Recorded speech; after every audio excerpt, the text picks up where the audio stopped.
প্রকৃতির এত সুন্দর সুন্দর জায়গার মধ্যে আপনার সবচাইতে বেশি কি ভালো লাগে? পাহাড় কিংবা ঝর্ণা, নাকি প্যাডেল মোড়ে করে লেকের পানিতে ছুটে বেড়ানো?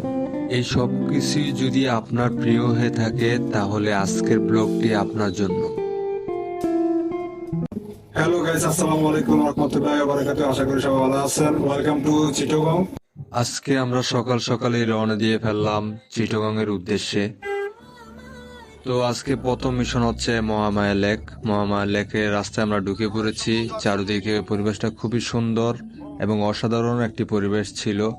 রাস্তাটা দেখেন, খুবই সুন্দর একটা রাস্তা ছিল।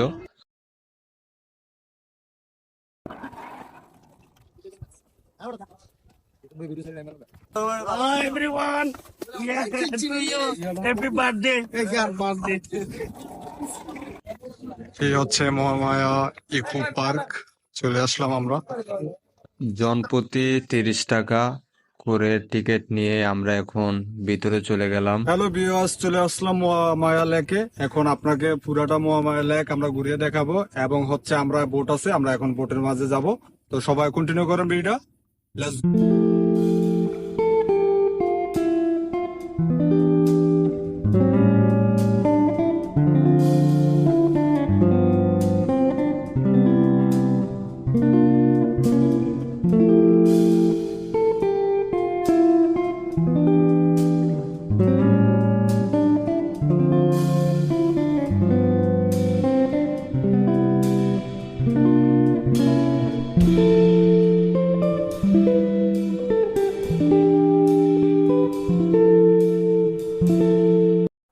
আমরা অলরেডি টিকিট কেটে ফেলছি আমাদের বোর্ডের জন্য। বোর্ডের আধা ঘন্টার জন্য তিনজনে 300 টাকা। আপনারা যারা আসবেন লোক বুঝে টাকা, ঘন্টা হিসেবে টাকা। আধা ঘন্টা আমাদের জন্য 300 টাকা তিনজনের। তো এখন আমরা বোর্ডে উঠবো।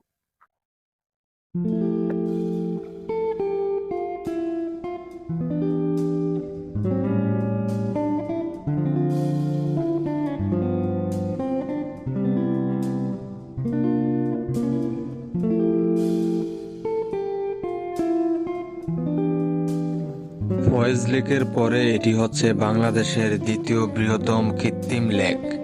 এই লেক উপভোগ করতে হলে অবশ্যই আপনাকে নৌকায় চড়ে এর সৌন্দর্য উপভোগ করতে হবে। সৌন্দর্যের এক টুকরো লীলাভূমি এই মহামায়া লেক।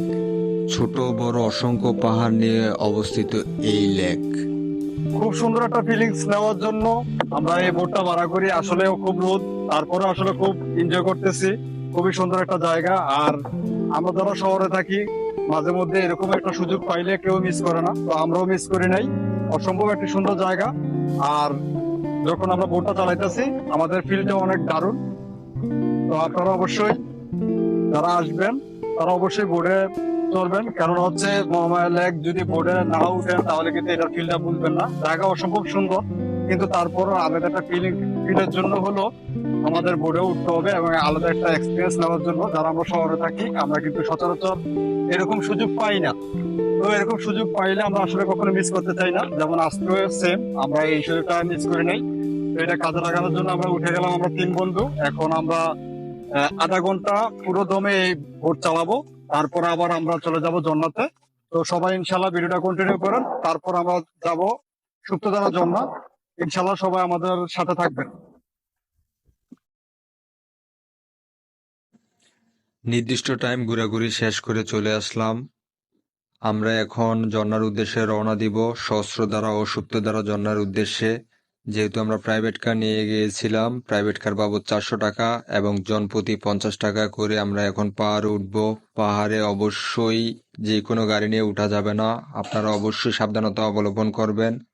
এখন আমরা ঝর্ণার উদ্দেশ্যে রওনা দিব। আমরা এখন সুপ্তধারা জন্নার দিকে অগ্রসর হচ্ছি। এটা হচ্ছে সিঁড়ি দিয়ে উপর থেকে নিচে নামতে হয়। জন্না পর্যন্ত যেতে হলে আমাদের সিঁড়ি দিয়ে যেতে হবে।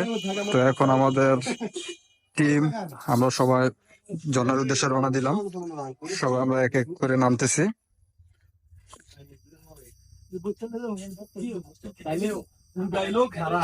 জন্নাতে যাবেন আর কষ্ট করবেন না, এটা কি করে সম্ভব? Welcome to Jharna.